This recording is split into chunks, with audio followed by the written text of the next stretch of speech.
ಹೇಳ್ತೀರಾ ಈಗ ಹೇಳಿ ಫಸ್ಟ್. ಭಯಂಕರ ಭವಿಷ್ಯ ವಿಶೇಷ ಕಾರ್ಯಕ್ರಮಕ್ಕೆ ಮತ್ತೊಮ್ಮೆ ಸ್ವಾಗತ. ನಮ್ಮ ಜೊತೆ ಇದ್ದಾರೆ TDR ಹರಿಶ್ಚಂದ್ರಗೌಡರು, ಅಂತಾರಾಷ್ಟ್ರೀಯ ಜ್ಯೋತಿಷಿ ಹಾಗೂ ಕಾಲಜ್ಞಾನಿ. ಅವರು ಹೇಳಿದಂಥ ಎಲ್ಲ ಭವಿಷ್ಯಗಳು ನಿಜವಾಗಿದೆಯಂತೆ ಅಂತ ಅವರೇ ಹೇಳ್ತಾರೆ. ಸೊ ಯಾರ ಬಗ್ಗೆ, ರಾಜಕೀಯದ ಬಗ್ಗೆ, ರಾಜಕೀಯ ಮಹಾನ್ ನಾಯಕರ ಬಗ್ಗೆ ಅವರು ಹೇಳುವಂಥ ಜ್ಯೋತಿಷ್ಯ ಸರಿಯಾಗತ್ತೆ ಅನ್ನುವಂಥದ್ದು ಅವರು ಹೇಳ್ತಾರೆ. ಒಮ್ಮೊಮ್ಮೆ 3 ಹೇಳಿದರೆ 2 ಸರಿಯಾಗ್ಬೋದು, ಒಂದು ತಪ್ಪಾಗ್ಬೋದು. ಹಾಗಾಗಿ ಅದಕ್ಕೆಲ್ಲ ಕ್ಷಮೆ ಇರಬೇಕು ಅನ್ನೋ ಮಾತನ್ನು ಕೂಡ ಹೇಳ್ತಾರೆ. ಈಗ DK ಶಿವಕುಮಾರ್ ಅವರಿಗೆ ಈ ಬಾರಿ ಯಾಕೆ ಮಂತ್ರಿ ಪದವಿ ಸಿಗಲಿಲ್ಲ ಅಂತ ಕೇಳಿದರೆ ಹರಿಶ್ಚಂದ್ರಗೌಡರು ಏನು ಹೇಳ್ತಾರೆ? ಯಾಕೆ ಸಿಗಲಿಲ್ಲ ಸರ್? DK ಶಿವಕುಮಾರ್ಗೆ ನಾನು ಒಂದು ಸಲ ಭೇಟಿಯಾಗಿದ್ದೆ 2005ಅಲ್ಲಿ.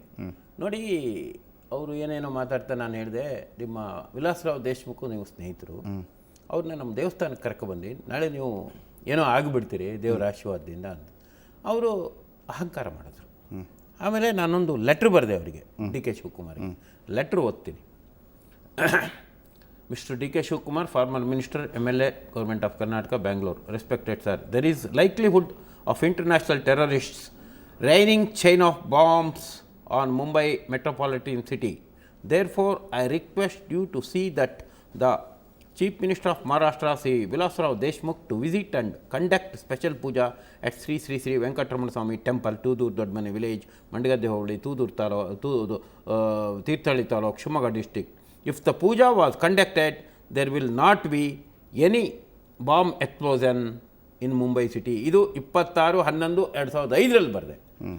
ಅವರೇನು ಮಾಡಲಿಲ್ಲ. 26/11/2008ಕ್ಕೆ ಪಾಕಿಸ್ತಾನದಿಂದ ಬಂದು ಎಲ್ಲ ಬಾಂಬ್ಲೆಲ್ಲ ಹಾಕಿ ಎಲ್ಲ 200 ಜನ ಸಾಯಿಸಿದ್ರು. ಅದಕ್ಕೆ ನಾನು ಒಂದು ರಾಷ್ಟ್ರಪತಿಗೊಂದು ಲೆಟ್ರ್ ಬರೆದೆ, ರಾಷ್ಟ್ರಪತಿಯವರಿಗೆ. DK ಶಿವಕುಮಾರ್ದು ಹೇಳಿ. DK ಶಿವಕುಮಾರ್ದೇ ಹೇಳ್ತಾ ಇರೋದು. ರಾಷ್ಟ್ರಪತಿಯವರಿಗೆ ಒಂದು ಪತ್ರ ಬರೆದೆ. ರಾಷ್ಟ್ರಪತಿಯವರು ಮಾನ್ಯತೆ ಮಾಡಿ ಲಾಸ್ಟಿಗೆ ಹೋಗೋ ಹೊತ್ತಿಗೆ ಅವರು ಎಲ್ಲಿಗೆ, ಹೋಮ್ ಸೆಕ್ರೆಟರಿಗೆ ಒಂದು ಪತ್ರ ಬರೆದ್ರು. ಆ ಪತ್ರ ಸಾರಾಂಶ ಈ ಥರ ಇದೆ.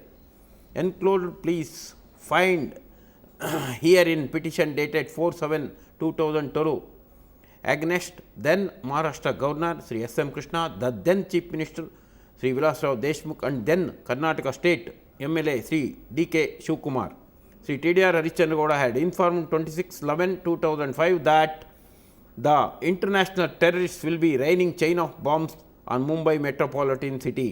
The international terrorists attacked Mumbai city on 26/11/2008.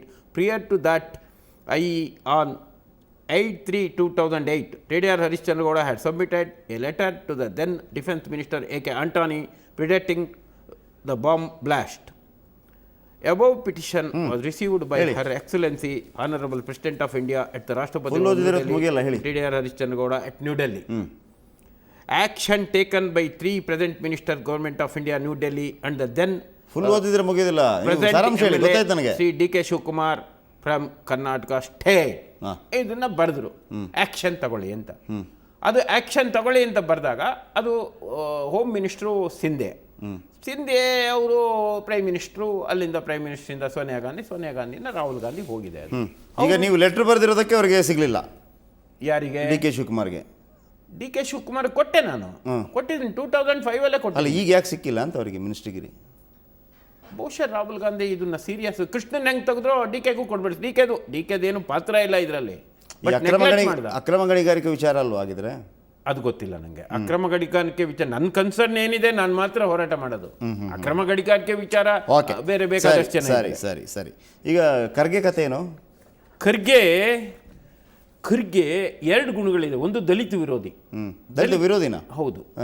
ನಾನೇ 60 ಎಕರೆ ಜಮೀನನ್ನ ಧರ್ಮೇಗೌಡ ಎಂಬುವನಿಂದ ಡಿವಿಷನ್ ಕಮಿಷನ್ ಆರ್ಡರ್ ಮಾಡಿಸಿ, ಅದು ಕಡದಾಳ್ ಮಂಜಪ್ಪ, ಇವರು ಯಾರು, ನಮ್ಮ ಜವಾಹರ್ಲಾಲ್ ನೆಹರು ಕಾಲದಲ್ಲೇ ಒಬ್ಬರು ಸ್ವಾತಂತ್ರ್ಯ ಇವರು ಜಯಪ್ರಕಾಶ್ ನಾರಾಯಣ್ ಗುರುಗಳವರು, ಇವರು ವಿನೋಬಾ ಭಾವೆ ಹೇಳಿದ್ರು ಅಂತ 60 ಎಕರೆ ಮಂಜೂರು ಮಾಡೋದು. HS ರುದ್ರಪ್ಪ ಮತ್ತು ಕಡದಾಳ್ ಮಂಜಪ್ಪ. ಅದೊಂದು ಧರ್ಮೇಗೌಡ ನಾನು ಆಕ್ಯುಪೈಡ್ ಮಾಡಿಕೊಂಡು ನಾನು ಹೋದೆ. ಧರ್ಮೇಗೌಡ ವಿರುದ್ಧ 10 ವರ್ಷ ಹೋರಾಟ ಮಾಡಿ, ನಾನು 2 ಲಕ್ಷ ರೂಪಾಯಿ ಖರ್ಚು ಮಾಡಿಕೊಂಡು 10 ಲಕ್ಷ ಹೋರಾಟ ಮಾಡಿ ಡಿವಿಷನಲ್ ಕಮಿಷನ್ ಆರ್ಡರ್ ಮಾಡಿಸಿದ್ದೀನಿ. ಅದನ್ನ ಮಾಡಿಸಿದ್ರೆ ಇವನು ಖರ್ಗೆಗೆ ಮಂತ್ರಿ ಮಾಡಿಸಿದ್ದು ನಾನೇ, ಸಂಜಯ್ ಗಾಂಧಿ ಹೇಳಿ ಮಂತ್ರಿ ಮಾಡಿಸಿದ್ಮೇಲೆ ಅದನ್ನ ಅವ್ರು ಹಂಚ್ಬೇಕ ಬೇಡ? ಅವನ ಹತ್ರ ದುಡ್ಡು ಇಸ್ಕೊಂಡು ಅದನ್ನ ಅತ್ಲಾಗೆ ಕೈ ಬಿಟ್ಬಿಟ್ಟ. ಮಂತ್ರಿನೇ ದಲಿತ ವಿರೋಧಿ ಅಲ್ವಾ ಇದು? ಇಂದಿರಾ ಗಾಂಧಿ ಎಲ್ಲ ಹೇಗಿದ್ರು ನಿಮ್ಮ ಜೊತೆ? ನಮ್ಮ ಜೊತೆ ಚೆನ್ನಾಗಿದ್ರು. ಸಂಜಯ್ ಗಾಂಧಿ ಫಸ್ಟ್ ಕ್ಲಾಸ್ ಇದ್ರು. ಇದು was very close to me emergency ಟೈಮಲ್ಲಿ. ಆಮೇಲೆ ಕೂಡ ನಿಮ್ಮನ್ನು ಏನು ಮಾಡಬೇಕು ಅಂತಿದ್ರು ಕರ್ನಾಟಕದಲ್ಲಿ? ನನಗವರು ಸಾಯೋ ದಿನ ಹೇಳ್ದ, ನೋಡಿ ಅವತ್ತು ಇಲ್ಲ ಬೆಂಗಳೂರಿಗೆ ಹೋಗೋಣ, ಇಲ್ಲ ಅಂದರೆ ನಿನ್ನ ಮಿನಿಸ್ಟ್ರು ಮಾಡಿಸ್ತೀನಿ ನರಸಿಂಹರಾವ್ನ ಕೈ ಕೆಳಗೆ. ಡಿಫೆನ್ಸ್ ಎಲ್ಲ ಸ್ಟೇಟು ಅಲ್ಲ, ಡೆಪ್ಟಿಯೇ ಸ್ಟೇಟು ಅದಿತ್ತು ಅವರಿಗೆ. ನಾ ಬುದ್ಧಿವಂತ ಅನ್ನೋದು ಗೊತ್ತಿತ್ತು ಅವರಿಗೆ. ಆದರೆ ಸತ್ಯ ಹೋಗ್ಬಿಟ್ರಲ್ಲ. ಸತ್ಯ ಹೋದ್ಮೇಲೆ ಏನು ಪ್ರಯೋಜನ? ಒಬ್ಬ ಮನುಷ್ಯ. ಸರಿ, ಹಾಗಿದ್ರೆ ಈಗ ಒಂದು 28 ಶಾಸಕರು ಮಂತ್ರಿ ಆಗಿದ್ದಾರೆ. ಮೊದಲನೇದಾಗಿ ಆಮೇಲೆ ಖರ್ಗೆದು ಒಂಚೂರು ವಿಚಾರ ಹೇಳ್ತೀನಿ. ಎರಡನೇದು ಒಂದು ರಾಕ್ಷಸ ಪ್ರವೃತ್ತಿ.